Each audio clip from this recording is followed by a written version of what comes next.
যদি জীবনে তুমি ভীষণ কষ্টে থাকো, কোনো বিষয়ের জন্য ভীষণ চিন্তিত থাকো, যদি কেউ তোমার মন ভেঙে দিয়ে চলে যায়, যদি জীবনের সুখ খুঁজে না পাও, অথবা তুমি সাফল্য অর্জন করতে চাও, তাহলে শ্রীমদ্ ভগবদ্গীতার জ্ঞান তোমাকে শেখাবে কিভাবে সব সময় সুখী থাকা যায়, প্রতিটি যুদ্ধে জয়ী হওয়া যায়, আর জীবনের আসল সাফল্য অর্জন করা যায়। যখন মনে হয় এই দুনিয়া খুবই স্বার্থপর, সবাই কেবল নিজের ফায়দার জন্য বাঁচছে, তখন গীতার জ্ঞান তোমাকে হিম্মত দেয়, আলো দেখায়, পথ দেখায়। একটা কথা একদম পাকা, যে গীতার জ্ঞান বুঝে নেয়, সে নিজের প্রতিটি সমস্যা সহজে দূর করতে পারে। আজ আমরা সেই শ্রীমদ্ ভগবদ্গীতার 15টি চমৎকার শিক্ষা নিয়ে কথা বলবো। আর আমি তোমাকে একটা গ্যারেন্টি দিচ্ছি, যদি তুমি এই 15টি শিক্ষা মন দিয়ে শেষ পর্যন্ত শোনো, তবে তোমার জীবনের প্রতিটি কষ্ট, প্রতিটি দুঃখ, প্রতিটি যন্ত্রণা দূর হয়ে যাবে। আর জীবনে তুমি যা চাও, তুমি খুব সহজেই তা অর্জন করতে পারবে। শ্রীমদ্ ভগবদ্গীতার প্রথম শিক্ষা, যা ঘটে সবই মঙ্গলের জন্য ঘটে। যা ঘটেছে তা ভালোর জন্যই ঘটেছে, যা এখন ঘটছে সেটাও ভালোর জন্যই ঘটছে, আর যা ঘটবে সেটাও ভালোর জন্যই ঘটবে। এই শিক্ষা শুনতে সহজ, কিন্তু বুঝতে ভীষণ কঠিন। কারণ যখন জীবনে অন্যায় হয়, কেউ আমাদের কষ্ট দেয়, কোনো ব্যর্থতা আসে, তখন পুরো পৃথিবীটাই ভুল মনে হয়। মনে হয় জীবনটা অন্যায় আর ব্যথায় ভরা। কিন্তু গীতার এই উপদেশ আমাদের শেখায়, দুঃখ আসলে কোনো অভিশাপ নয়, এটা এক আশীর্বাদ, এক শিক্ষা। যখন জীবন তোমাকে আঘাত করে, তখনই তুমি শক্তিশালী হও, যোগ্য হও, অভিজ্ঞ হও। যখন কোনো প্রিয় মানুষ তোমাকে কষ্ট দেয়, তখন সেই কষ্টই তোমার চোখ খুলে দেয়। যে মানুষটিকে তুমি নিজের প্রাণ ভেবেছিলে, সে আসলে তোমারই মূল্য দিতে জানে না। যেমন একটা ছোট বাচ্চাকে তার মা কড়া ওষুধ খাওয়ায়, ওষুধটা তেতো লাগে, কিন্তু সেটাই তার অসুখ সারিয়ে দেয়। তেমনি জীবনের তেতো মুহূর্তগুলো তোমার ভিতরের অসুখ, অহংকার, অজ্ঞানতা, দুর্বলতা সব মুছে দেয়। বাস্তবে মানুষ সবসময় নিজের সীমিত গণ্ডির ভেতরেই বাঁচে। সে যা দেখে, যা শোনে, তাকেই সত্য মনে করে। কিন্তু সত্য আসলে প্রকাশ পায় তখনই যখন সে দুঃখে পড়ে, একা হয়ে যায়, আর নিজের চোখে পৃথিবীকে দেখতে শেখে। যতদিন মানুষ তোমার থেকে কোনো লাভ পাবে, ততদিন তারা তোমার পাশে থাকবে। কিন্তু যেই দিন তাদের স্বার্থ শেষ হবে, সেই দিন তুমি তাদের আসল মুখ চিনতে পারবে। কখনো ভেবে দেখেছ, যাকে তুমি প্রাণের থেকেও বেশি ভালোবেসেছিলে, যাকে নিজের জীবনের সবচেয়ে আপন ভেবেছিলে, সেই মানুষটি যদি একদিন তোমার হৃদয়ে গভীর আঘাত দেয়, তখন কেমন লাগে? তুমি নিশ্চয়ই অনেকবার শুনেছ, আমি ভাবতেই পারিনি ও এমনটা করবে, ওর জন্য আমি কত কিছু করেছিলাম, তবুও ও এমন করলো। বাস্তবতা হলো, এই দুনিয়ায় প্রায় প্রত্যেক মানুষই মুখোশ পরে ঘুরে বেড়ায়। তুমি কখনোই কারোর আসল মুখ চিনতে পারবে না, যতক্ষণ না সে তোমার সঙ্গে অন্যায় আচরণ করছে। তাই যখন কেউ তোমাকে আঘাত দেয়, তখন কষ্ট পেও না, কারণ ওই আঘাতই তোমাকে শক্তিশালী করে তোলে। যাদের জীবন সবসময় মসৃণ আর সুখে ভরা, তারা সামান্য কষ্টেই ভেঙে পড়ে। কিন্তু যারা দুঃখের সঙ্গে লড়তে শিখেছে, যারা নিজের আপনজনদের তিক্ত ব্যবহার সহ্য করেছে, তাদের কাছে জীবনের ছোটখাটো আঘাত তুচ্ছ। যে মানুষ কষ্ট সহ্য করতে শেখেনি, সে কোনোদিন সত্যিকারের মহান হতে পারে না। যে দুঃখের আগুনে নিজেকে শুদ্ধ করতে জানে না, সে বড় স্বপ্ন দেখলেও বড় সাফল্য কখনো অর্জন করতে পারে না। তাই জীবনে যখন কষ্ট আসে, যখন সময় তোমাকে ভেঙে দেয়, যখন মনে হয় ঈশ্বর তোমার প্রতি অন্যায় করছেন, তখন মনে রেখো, ঈশ্বর কিছু ভালোই ভাবছেন তোমার জন্য। তুমি জীবনের এক বড় মঞ্চে উঠতে যাচ্ছ, আর এই কঠিন সময় সেই মঞ্চের প্রস্তুতি মাত্র। শ্রীমদ্ ভগবদ্গীতার দ্বিতীয় শিক্ষা, বারবার কাউকে ক্ষমা করা তোমার জীবন নষ্ট করে দিতে পারে। মহাভারতের যুদ্ধ কেন হয়েছিল জানো? কারণ ছিল দুঃশাসন, দুঃখ আর অতিরিক্ত ক্ষমা। দুর্যোধন বারবার অন্যায় করেছিল, পাণ্ডবদের অপমান করেছিল, এমনকি তাদের মারারও চেষ্টা করেছিল। তবুও যুধিষ্ঠির প্রতিবারই তাকে ক্ষমা করে দিয়েছিল। আর সেই অতিরিক্ত ক্ষমার ফলেই মহাভারতের মতো ভয়ঙ্কর যুদ্ধ অবশ্যম্ভাবী হয়েছিল। তুমি যদি জীবনে একই ভুল করো, অর্থাৎ যাদের ভুল ক্ষমার যোগ্য নয় তাদের বারবার মাফ করে দাও, তবে তারা তোমাকে আঘাত করাকে নিজের অধিকার মনে করবে। তুমি ভাববে, ও হয়তো এবার বদলে যাবে, কিন্তু বাস্তব হলো তোমার ক্ষমা তাদের আরও নষ্ট করে দেয়। তারা তোমার ভালোবাসা, তোমার ধৈর্য, তোমার নরম মনকে তাদের সুবিধার জন্য ব্যবহার করে। জীবনে এমন অনেক ভুল আছে যার কোনো ক্ষমাই হওয়া উচিত নয়, কারণ বারবার ক্ষমা করা মানে নিজের প্রতি অন্যায়ের দরজা খুলে দেওয়া। শ্রীমদ্ ভগবদ্গীতার ৩য় উপদেশ বলে, যারা মিথ্যা আর অন্যায়ের সাহায্যে বাঁচে তাদের সামনে নিজের ভালোত্ব প্রমাণ করার কোনো দরকার নেই। এই দুনিয়ায় ভালো মানুষদের সবচেয়ে বেশি পরীক্ষা দিতে হয়, সবচেয়ে বেশি কষ্ট সইতে হয়, কারণ মিথ্যে লোকেরা বারবার তাদের কাছ থেকে ভালোত্বের প্রমাণ চায়। মহাভারতের সেই সভার কথা মনে আছে, যখন দুর্যোধন আর শকুনি পাণ্ডবদের সঙ্গে ছল করে পাশা খেলেছিল আর দ্রৌপদীকে অপমান করার চেষ্টা করেছিল? সেই সভায় পাণ্ডবরা চুপচাপ বসেছিল। তারা ভেবেছিল, আমরা তো ধর্মের পথে, আমরা তো বড়দের সামনে কিছু বলতে পারি না। কিন্তু সেই নীরবতাই অন্যায়ের সাহস বাড়িয়ে দিয়েছিল। ভালো মানুষ যদি সবসময় চুপ থাকে তাহলে অন্যায় কখনো শেষ হয় না, বরং আরও বেড়ে যায়। গীতা শেখায়, সত্য বলা তখনই পুণ্য যখন সেই সত্য কারো উপকারে আসে।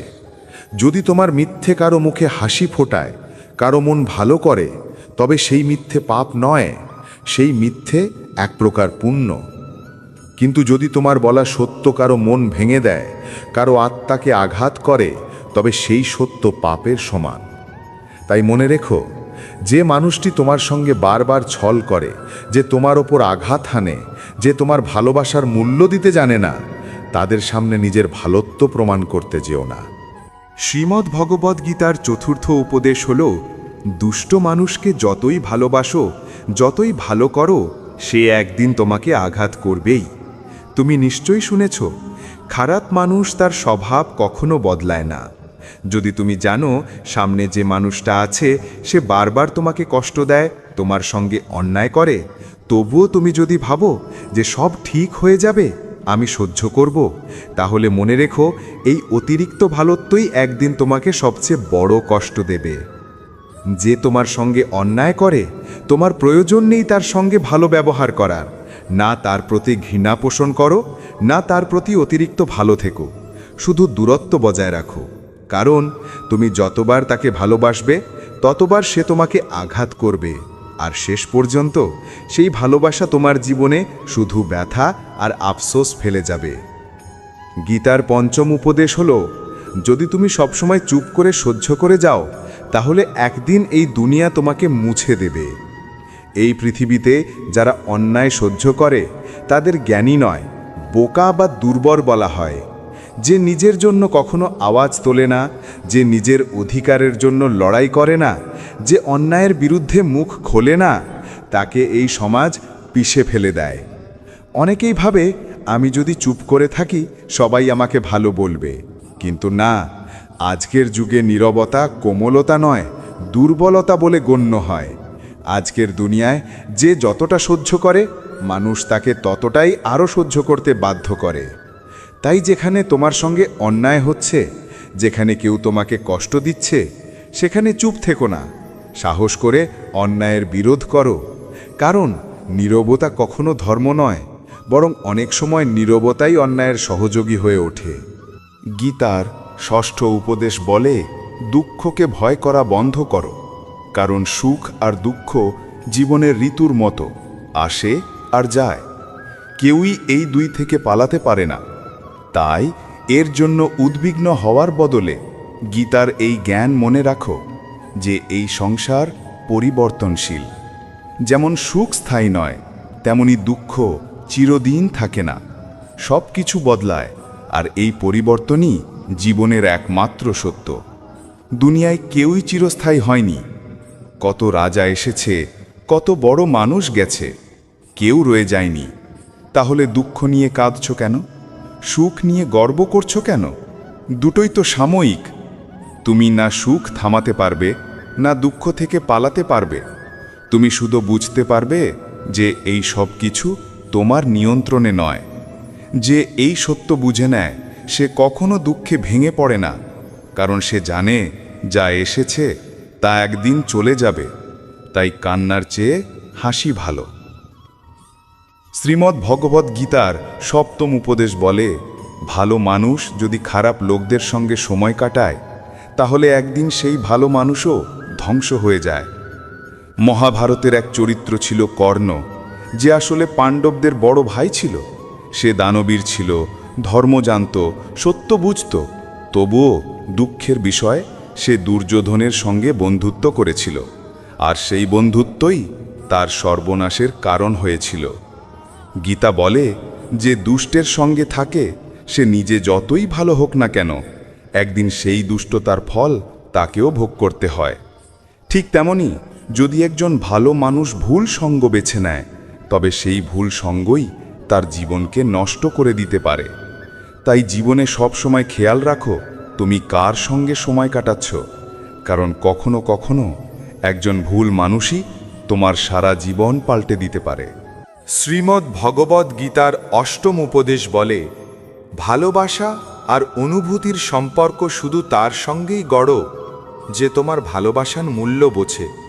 যদি তুমি তোমার হৃদয় দাও এমন কাউকে যে তোমার ভালোবাসার দাম জানে না, তাহলে তোমার পুরস্কার হবে শুধু ব্যথা আর অশ্রু। যখন তুমি এমন কাউকে অতিরিক্ত মূল্য দাও যে তোমাকে একটুও মূল্য দেয় না, তখন সেই সম্পর্ক শুধু তোমাকে ভেঙে দেয়। মনে রেখো, ভুল সম্পর্কে জড়ানোর চেয়ে অবিবাহিত বা একা থাকা হাজার গুণ ভালো। কারণ একা থাকলে তুমি হয়তো একটু নিঃসঙ্গ হবে, কিন্তু ভুল সম্পর্কে থাকলে তুমি প্রতিদিন ভেতরে ভেতরে মরে যাবে। আজকের যুগে কেউ কাউকে গুরুত্ব দেয় না, সবাই নিজের স্বার্থে ব্যস্ত। তাই কাউকে জীবনের সবচেয়ে বিশেষ জায়গা দেওয়ার আগে সময় নাও, তাকে বুঝো। যে সম্পর্ক তোমাকে কষ্ট দিতে শুরু করে, যে ভালোবাসা তোমার শান্তি কেড়ে নেয়, সেই সম্পর্ক থেকে সরে আসাই সবচেয়ে বড় সাহস। শ্রীমদ্ ভগবদ্ গীতার নবম উপদেশ শেখায় যে মানুষ সুখে আনন্দে ভাসে না আর দুঃখে ভেঙে পড়ে না, সে মানুষই জীবনের সব পরীক্ষায় উত্তীর্ণ হয়। ভগবান শ্রীকৃষ্ণ অর্জুনকে বলেছিলেন, যে মানুষ দুঃখে দুঃখিত হয় না, সুখে অহংকারে ভরে ওঠে না, সম্মান অপমান, বন্ধু শত্রু সব কিছুর মধ্যে সমতা রাখে, সেই মানুষই আমার সবচেয়ে প্রিয়। যে মানুষ সামান্য কষ্টে কেঁদে ফেলে, অল্প সুখেই উচ্ছ্বাসে ভেসে যায়, তার মন সবসময় অস্থির থাকে।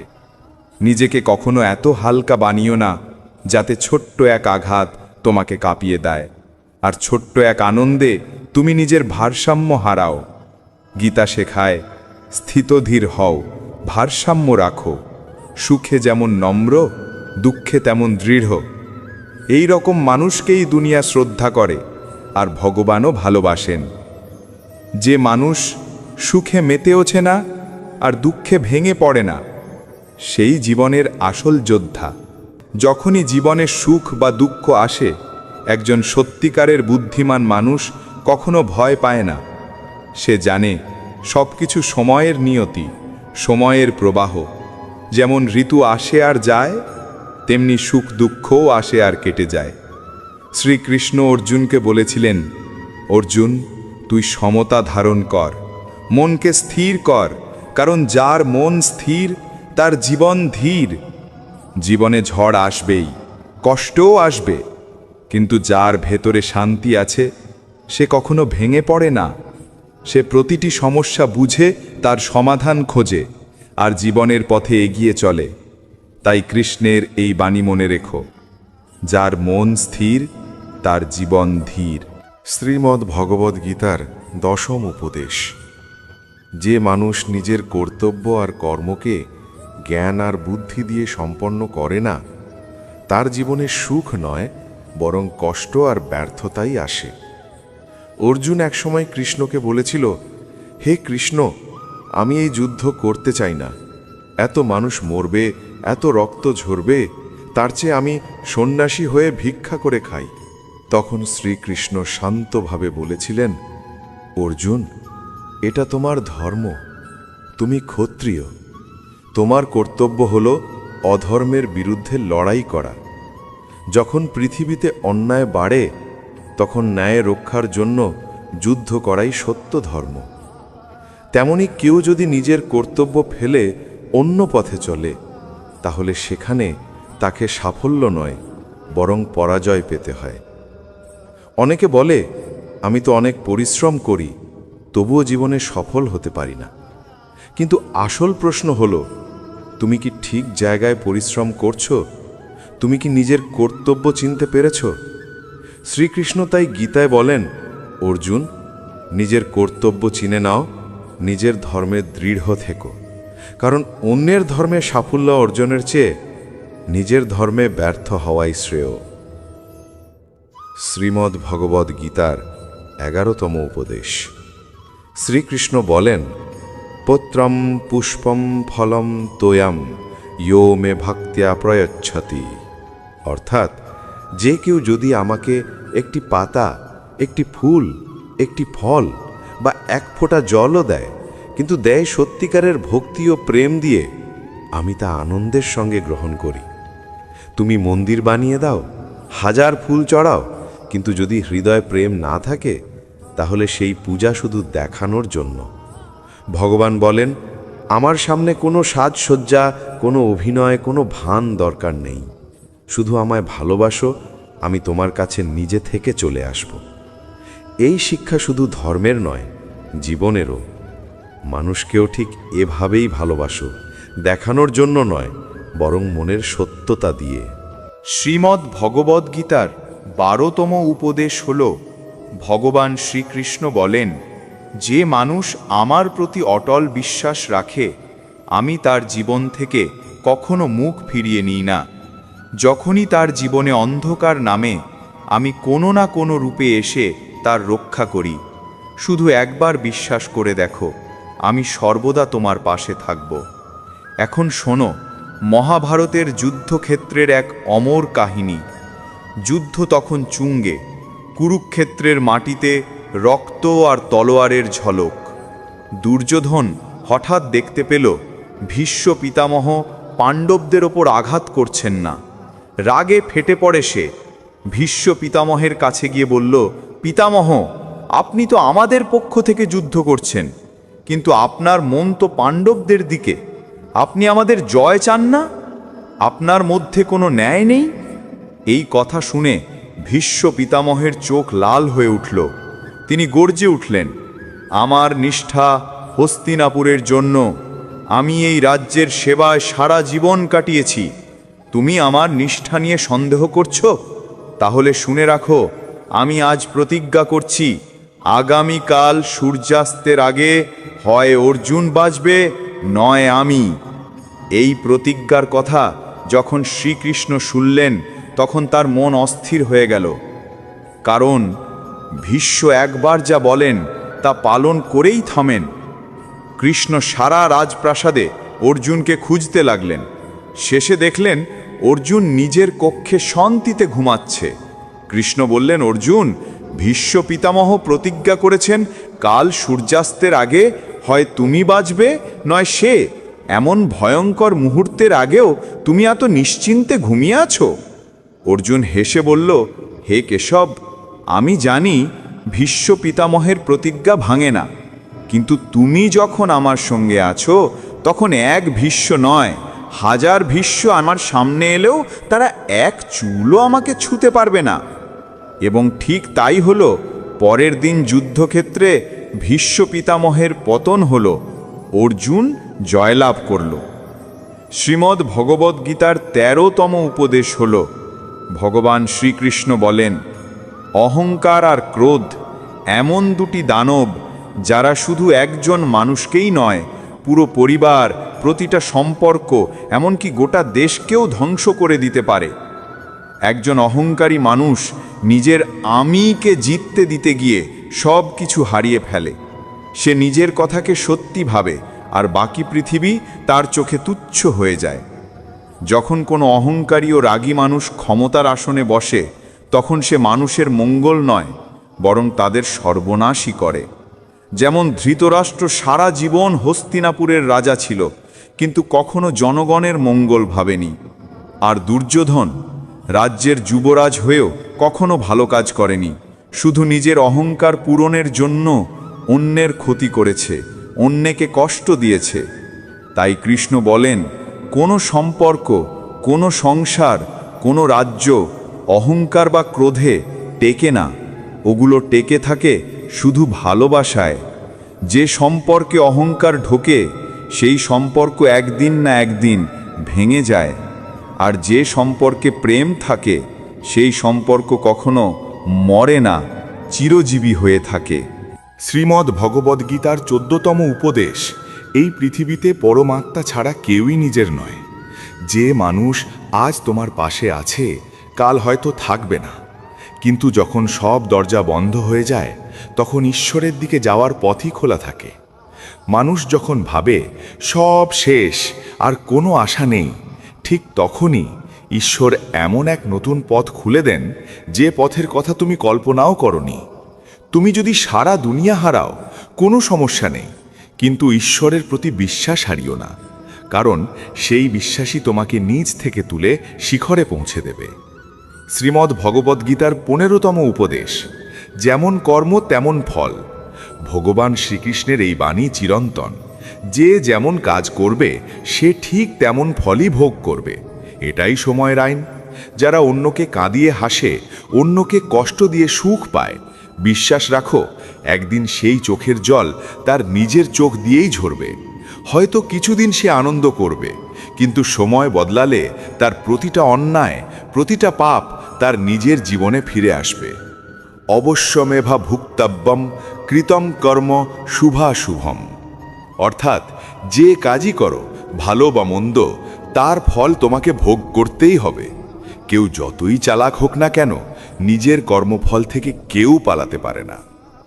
তাই গীতা শেখায়, যে মানুষ প্রতিদিন এই 15টি শিক্ষা শোনে, বোঝে এবং জীবনে ধারণ করে, সে জীবনের প্রতিটা লড়াইয়ে জয়ী হয় আর প্রতিটা দুঃখকে হাসি মুখে পার করে যায়।